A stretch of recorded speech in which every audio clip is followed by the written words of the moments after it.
convidar, então, a doutora Márcia para fazer a sua apresentação para nós e poder, então, abrilhantar o nosso debate. Muito obrigada.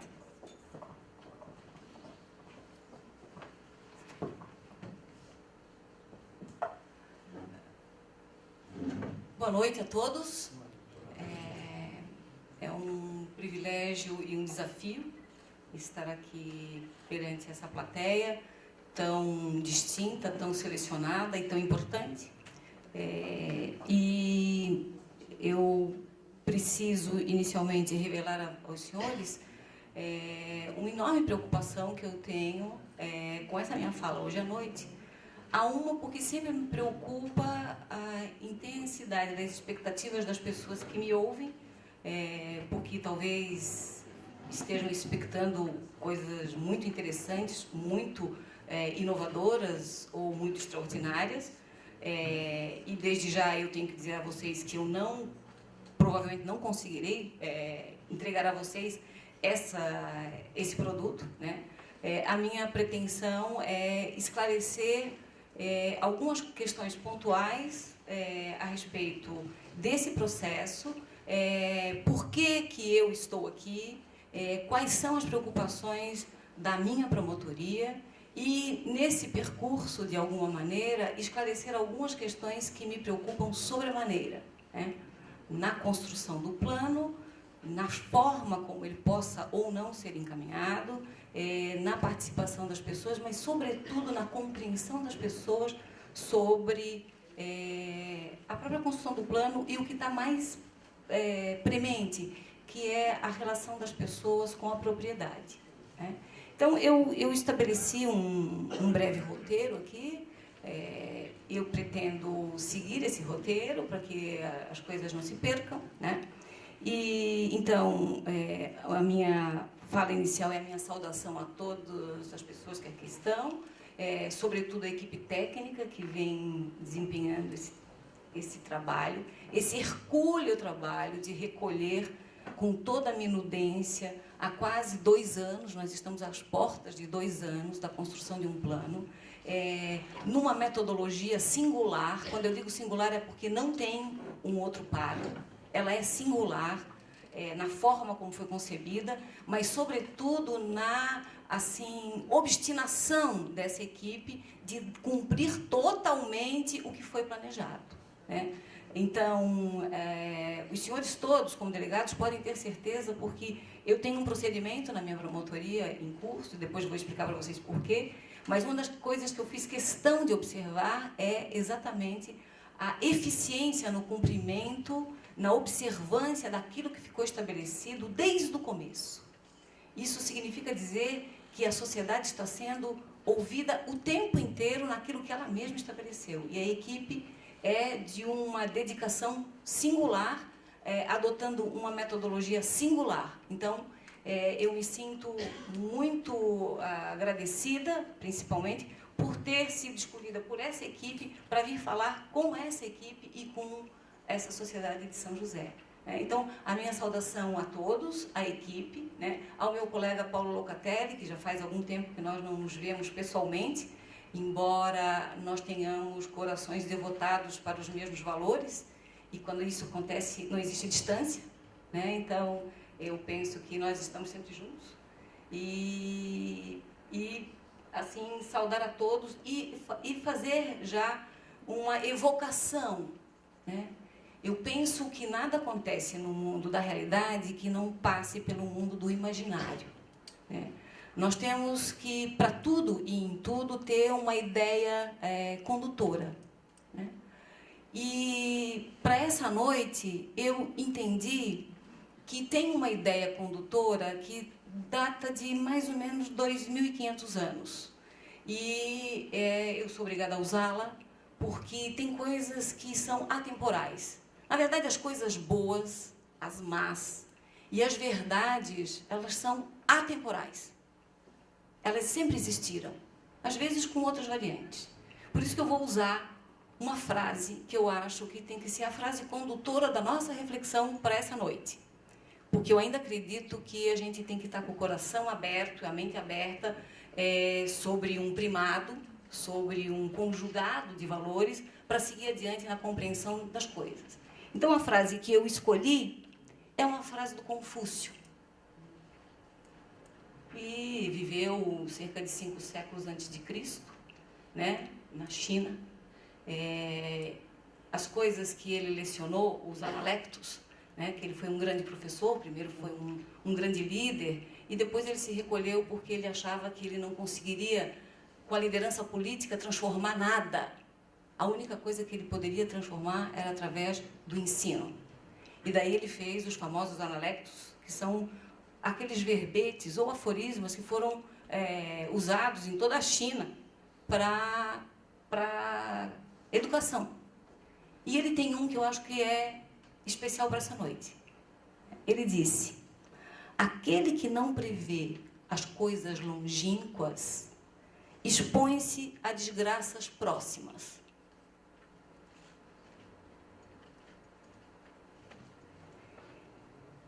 E ele também disse, vou usar outro: é mais fácil vencer um mau hábito hoje do que amanhã.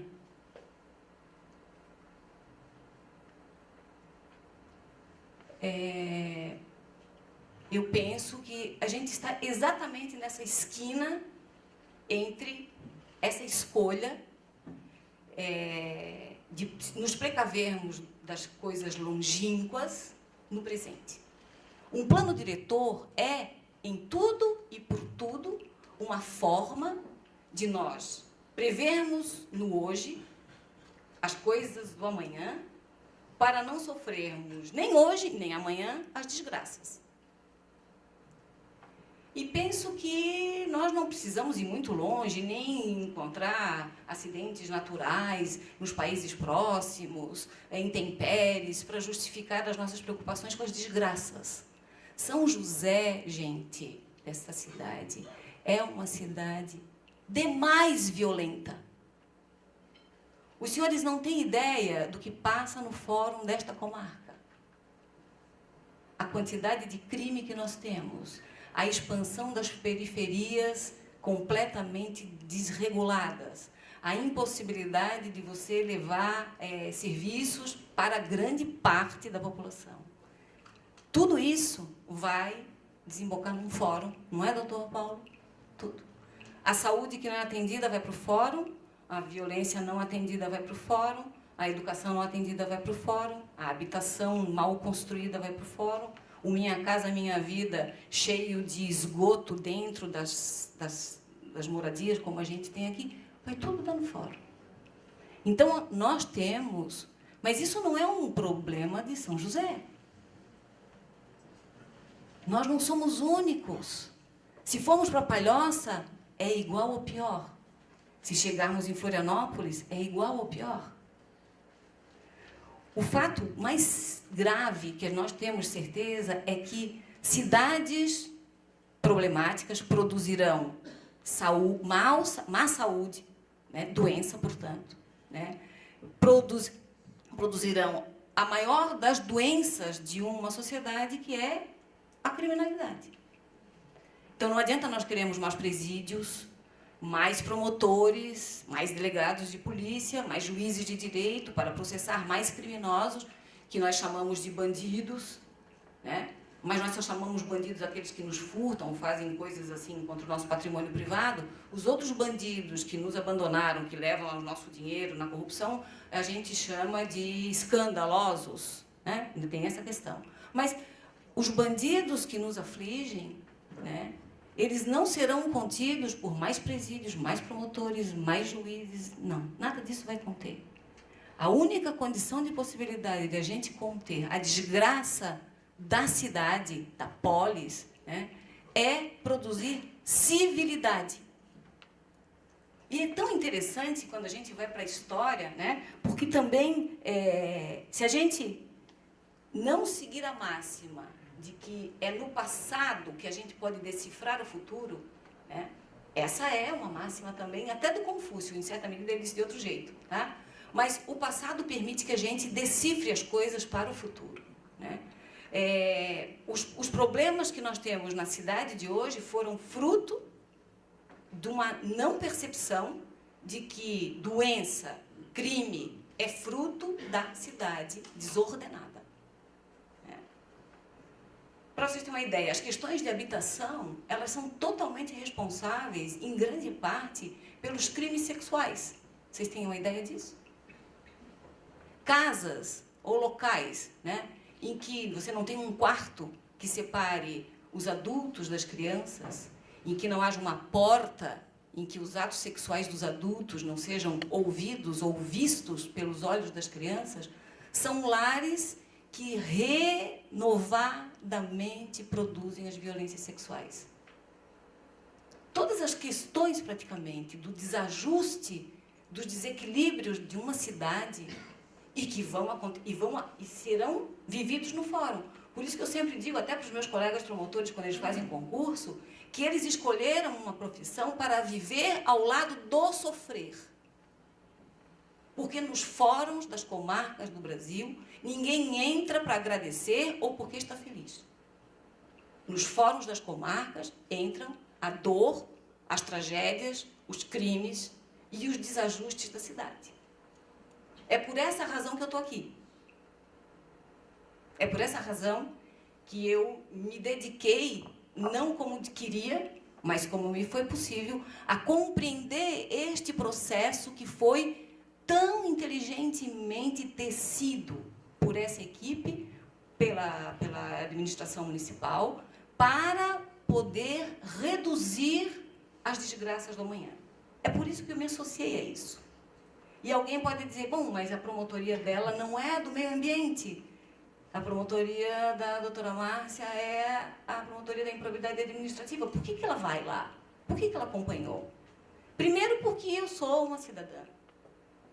Segundo, porque eu moro numa cidade que está insistada, né, por esta comarca, onde eu trabalho.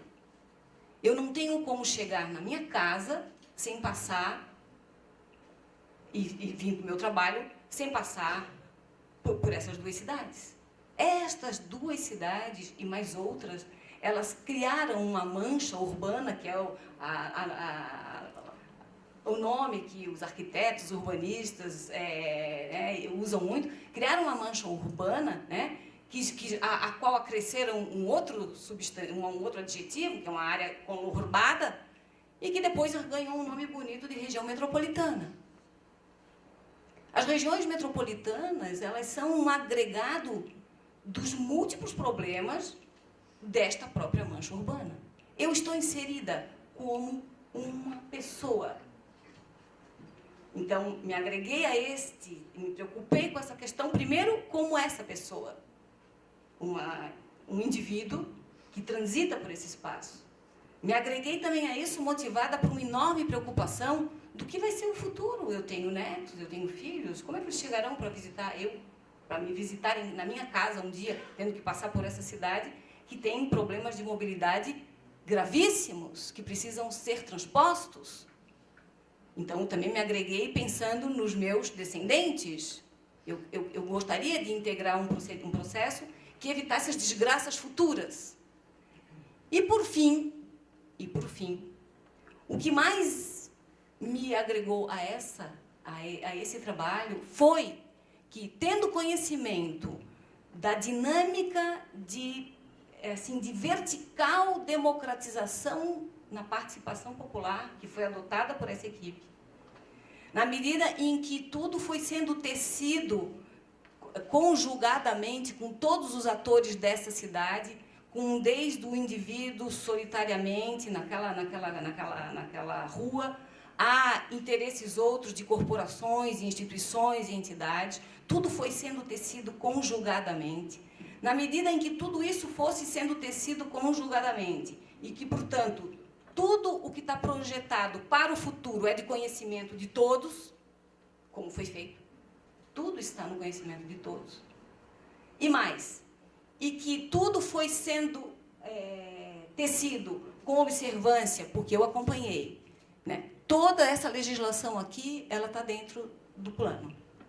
Toda ela. Até porque não tem mais no Brasil, não é, doutor Paulo, como fazer um plano diretor sem observar todas essas diretrizes. E mais, inclusive o plano diretor atual, que está em vigência, se tiver algum administrador público, não é, doutor Madison? Se tiver algum gestor público, né, que produzir qualquer ato administrativo, licenciamentos ou outros, que fira qualquer desses aqui, esses atos são todos nulos. Todos. Então, eu resolvi abrir um procedimento de investigação na minha promotoria, que a gente chama de procedimento investigatório. Eu só trouxe o primeiro volume porque ele tem outros volumes e eu ando meio ruim do braço, não ia trazer todos aqui para fazer uma demonstração só de tamanho de processo, só trouxe o primeiro volume. Abri esse procedimento para que, eventualmente, e se eventualmente, por isso que eu estou dizendo, eventualmente, né, este processo todo, por forças que prefiram o atraso, ou forças que apostem na desgraça futura, né? Normalmente essas forças são movidas por aquilo que o Alan Greenspan falou quando deu o começo do crack de 2008, né? A chamada ganância infecciosa, que também foi chamada como a irracionalidade da ganância, né? Ele usou esses termos a partir do Peter Drucker, mas quem usou muito isso foi o Alan Greenspan. Ele era diretor do Federal Reserve americano um pouco antes de ter dado toda aquela bolha que implicou em toda essa crise econômica que o mundo viveu a partir de 2008. E ele já dizia lá que essa ganância infecciosa, né, tudo corrompe, tudo torna, devasta, tudo devasta. Então, eu preocupada com eventual prevalência de algum espectro dessa irracionalidade da ganância, que impactasse de alguma maneira, que pudesse vir a impactar o trânsito deste projeto, do qual vocês todos participaram, decidi instaurar o procedimento para acompanhar esta construção que vocês fizeram. E se, caso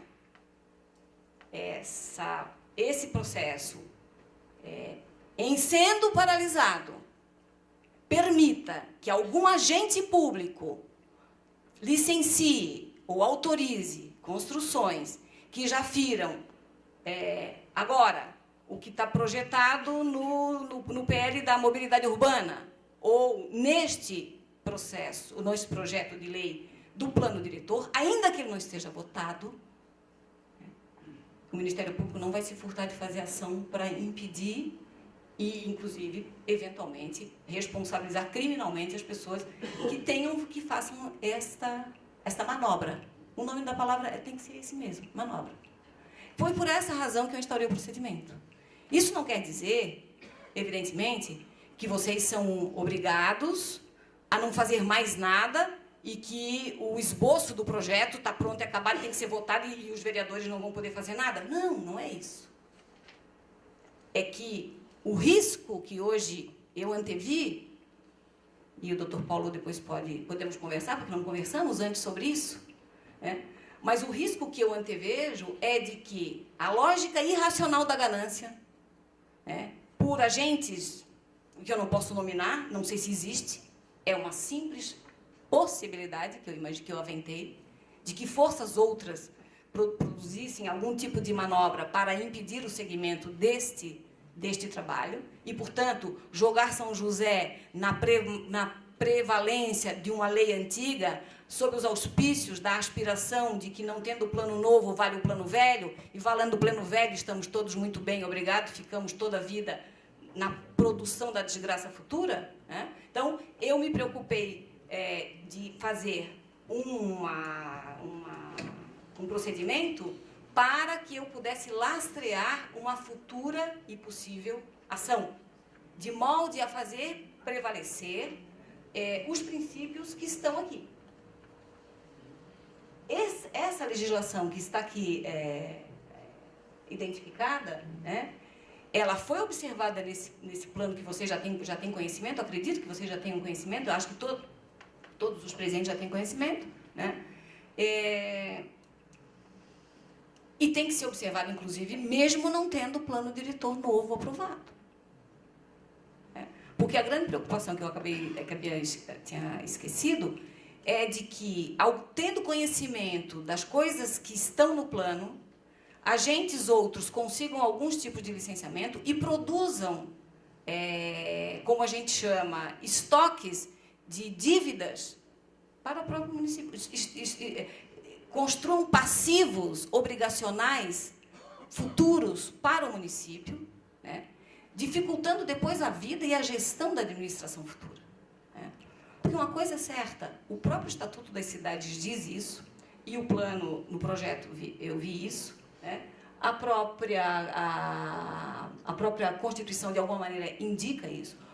Os planos diretores, né, e o estabelecimento das normas da cidade têm que ser estabelecidos, porque é a partir delas que você tem toda a construção da lei de diretrizes orçamentárias, do orçamento público, da gestão das despesas e das receitas públicas. Então, um plano diretor, né, é um instrumento demais de necessário. O município que adia, como nós adiamos, São José adiou muito tempo que nós ficamos sem plano diretor. Né? Permitia exatamente isso, uma gestão quase imoral, em algumas coisas criminosa, porque eu tenho processos, posso falar?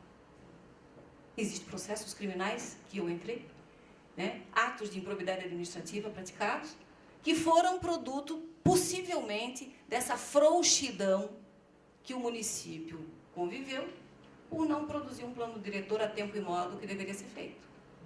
Então, foi esse o motivo, e por isso que eu estou aqui também. Né? Então, por que eu vim aqui? Por que, sendo a promotoria de controle de atos de improbidade administrativa, eu me inseri nessa caminhada? Foi para eu poder recolher elementos, para eu poder ter alguma ideia do que vai acontecer e, de alguma maneira, participar e conhecer. Né? A gente tem uma máxima que diz que a gente só ama o que conhece. Né? O promotor de justiça também só pode agir se conhecer as coisas. Eu precisava conhecer. Então, daí porque eu me inseri nessa... É uma coisa do PT? É uma manifestação de ideologias socialistas ou comunistas? Vocês já se perguntaram isso? De onde vem isso? Isso nasce depois da própria Revolução Francesa. Né? A ideia do liberalismo exacerbado que teve assim, raiz no iluminismo. Né? No final do século XIX, o Digui, né, que foi um sociólogo, né, ele já antevia que a propriedade, né, mesmo, ela é um valor que não está circunscrito ao arbítrio do proprietário. Porque toda a propriedade está inserida num território. E todo o território é de uma nação. Aliás, de um país. Né? Nós podemos ter nação sem território. Temos os curdos, que estão lá no Irã, é uma nação. Nós temos várias nações indígenas, inclusive no Brasil, que não têm território. Mas são nações. O conjugado de pessoas, de costumes, de crenças, de lutas, de esforços coletivos. Isso é uma nação. Mas todo o país tem que ter território. Só tem país se tem território. Então, na concepção sociológica do Digui, que é tecida a partir do final do século XIX e que entra para o século XX, nós temos os primeiros arremedos da teorização da função social da propriedade. A propriedade não é para o dono fazer o que bem quer, porque a sacralidade da propriedade já foi muito ultrapassada. É bastante provável que os nossos colegas que estão aqui, que tenham mais idade, ainda digam ou lembrem ou tenham ouvido alguém dizer do sagrado direito de propriedade. Vocês já ouviram isso? Vocês sabem de onde vem isso?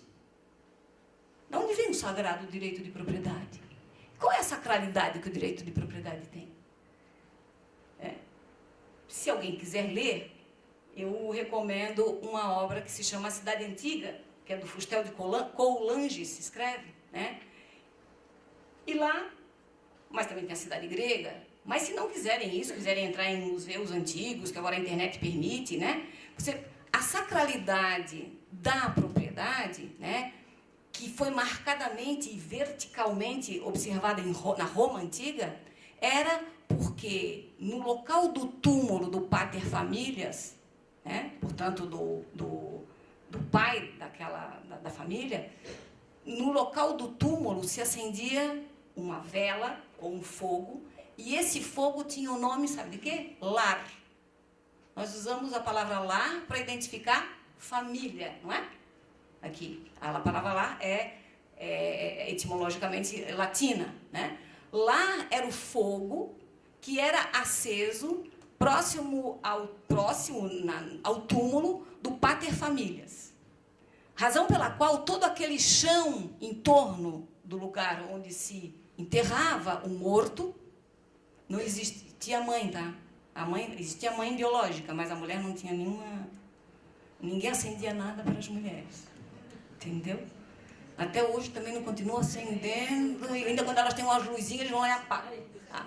Voltando, tá? Mas a sacralidade do direito de propriedade era do pater familias, e, portanto, aquele chão onde estava enterrado o seu morto, o seu ascendente, era sagrado. Sagrado por causa que ali tinha um túmulo. Então, a ideia de propriedade permaneceu com essa associação de sacralidade até quando, né, os mortos eram enterrados nos próprios espaços em que as pessoas se ocupavam, né?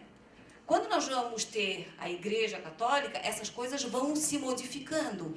Né? E agora vou dar um salto enorme na história, né? E nós vamos, então, para o final do século XIX, né?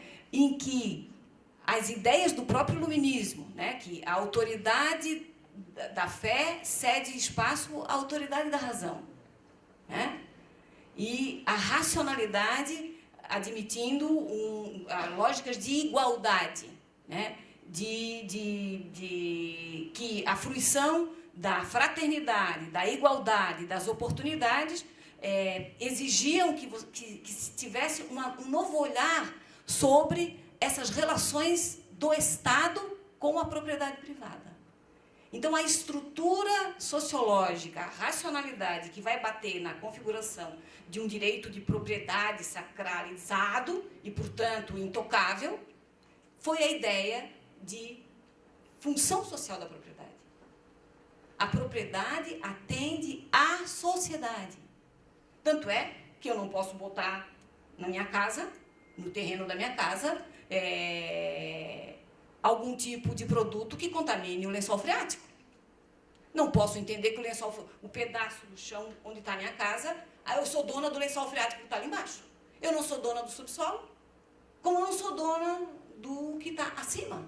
Não somos donos. A propriedade perdeu a sacralidade. E isso não é nada novo. A novidade no Brasil foi apenas a enxertia desta expressão no texto.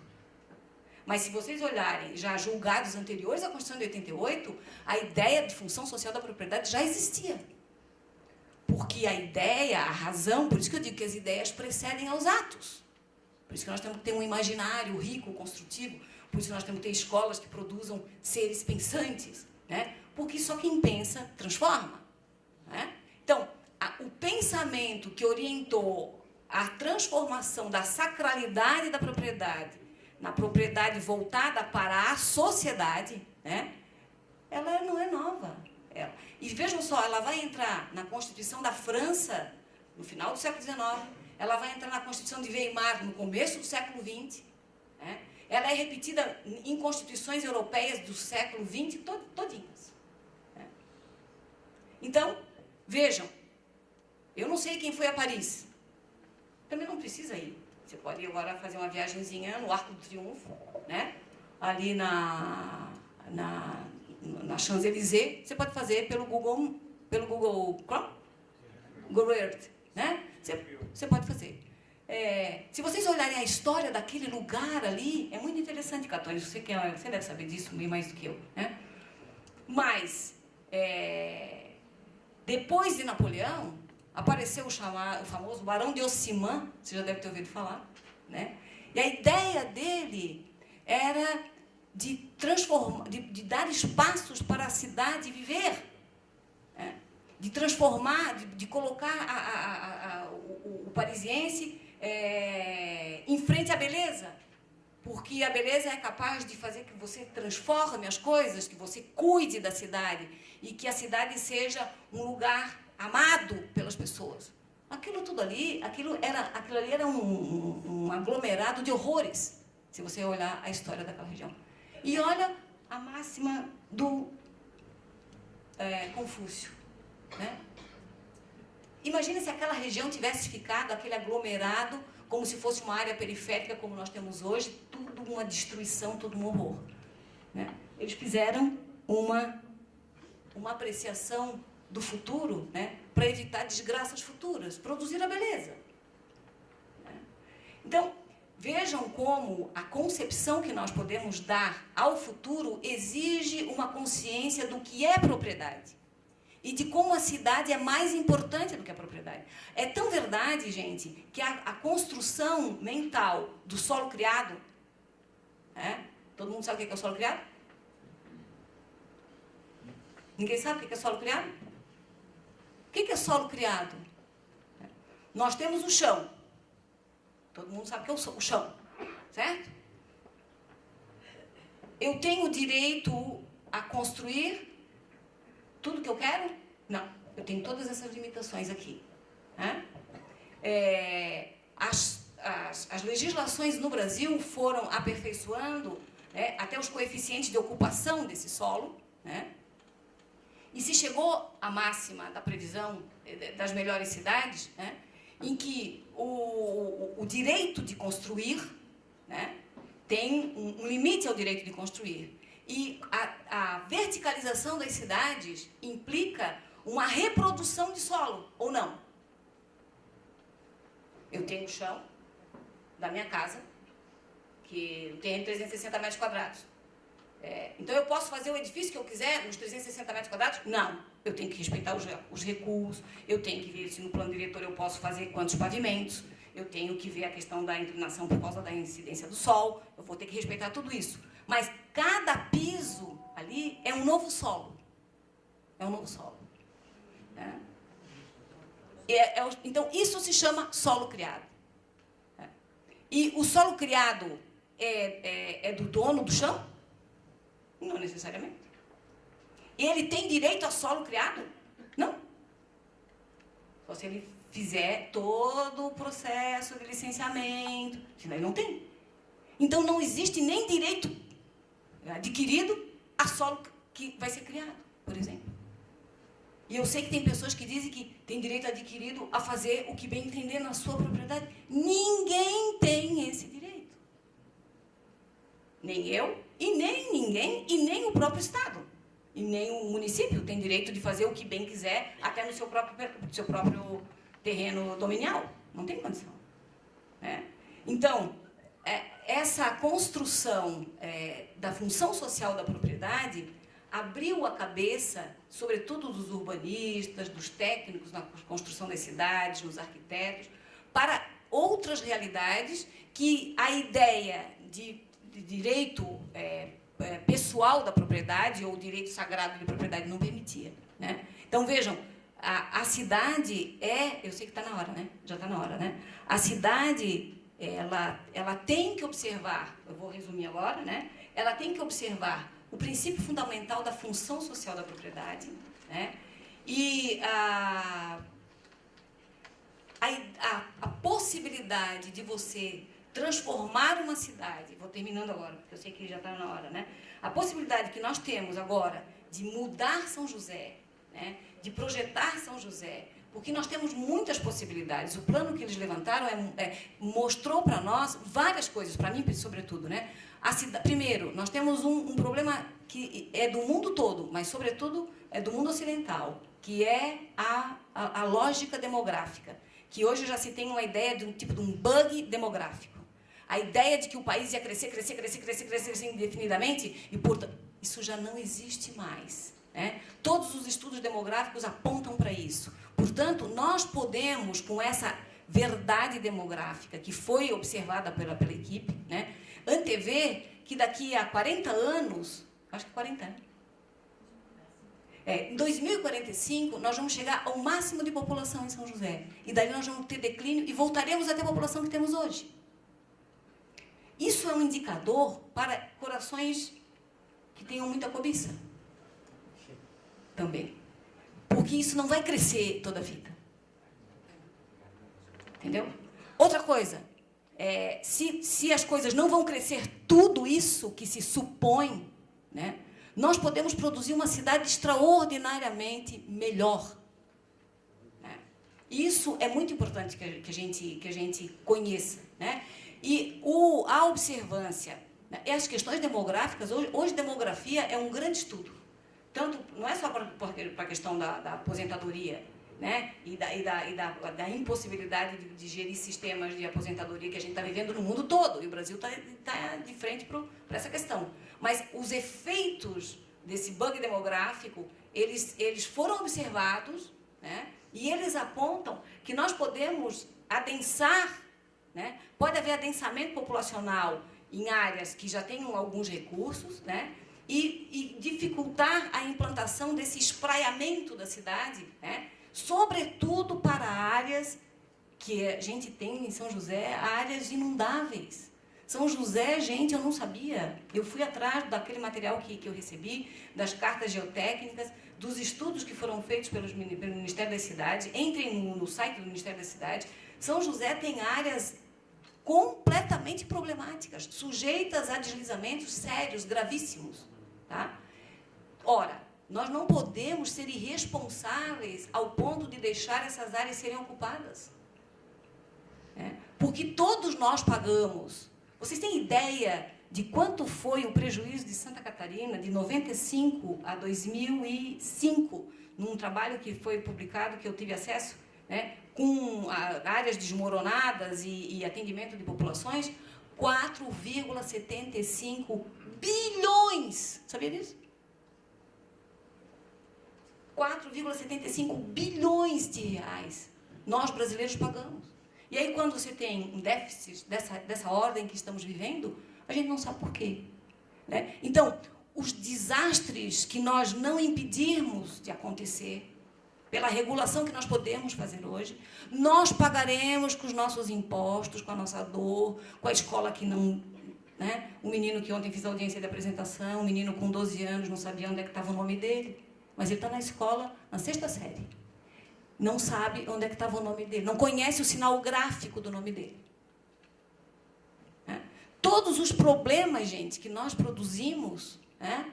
Que a cidade desplanejada, caótica, todos esses nós seremos responsáveis. O bandido que vai estuprar, ou matar, ou assaltar, é produto da nossa inércia e do nosso descompromisso com a cidade. A cidade é como um útero. Tem que ser cuidado. Hoje nós sabemos que as mães têm que fazer pré-natal, porque muitas moléstias das crianças são vistas por exames. Né? A cidade é esse útero que nós temos condições, os técnicos, nós temos ferramenta, tem os satélites, tem as máximas hidrográficas, tem as máximas dessas áreas de movimentação por intempéries. Tudo isso são saberes científicos que se acoplam a esse conjunto normativo. Esse conjunto normativo já tem que balizar a todos, sob pena de responsabilizar quem não obedece. Mas, agregado a isso ainda, a gente tem um estoque muito fecundo de informações técnico-científicas que mostram como deve ser a cidade, como deve ser o licenciamento, por que não deve ser licenciado. Né? Tudo isso já está disponível. Então, hoje não é mais possível que se deite em berço esplêndido, esperando o futuro chegar com seu estoque de desgraças insolúveis. Né? Nós não podemos ser responsáveis por isso. né? Então, eu vou terminando a minha fala, né? Vou agradecer, né? E quero usar um muito obrigada, né? Aquele muito obrigada de São Tomás de Aquino, né? Dizia o São Tomás de Aquino que existem 3 graus de gratidão, né? Existe um grau que é intelectual, portanto superficial, existe um grau médio, que é um grau emocional, e existe um grau fecundo, né? Que é o grau mais íntimo, né? Que é o grau do vínculo, né? Daí ele vai dizer que é por isso que em certas línguas, como o inglês, você diz thank you, né? Você agradece. É só uma revelação intelectual, como se fosse só um ato de polimento, né? O muito obrigada no nível médio, né?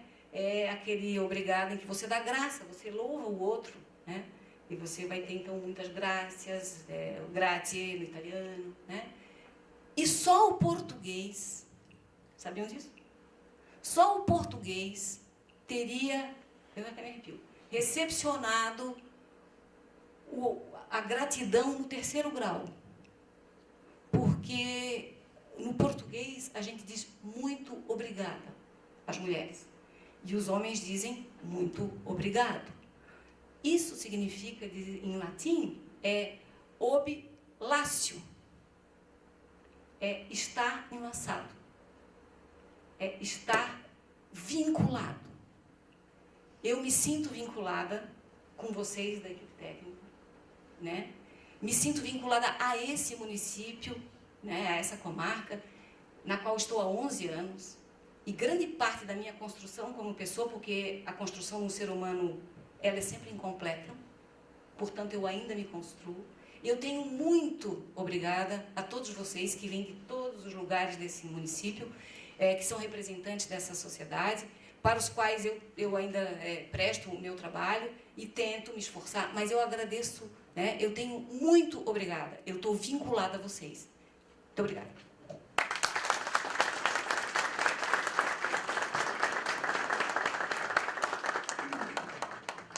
Bom, nós é que agradecemos essa aula que nós tivemos agora, então, com a promotora Márcia. E eu gostaria de convidar agora, então, o promotor Locatelli para fazer a sua apresentação para nós também.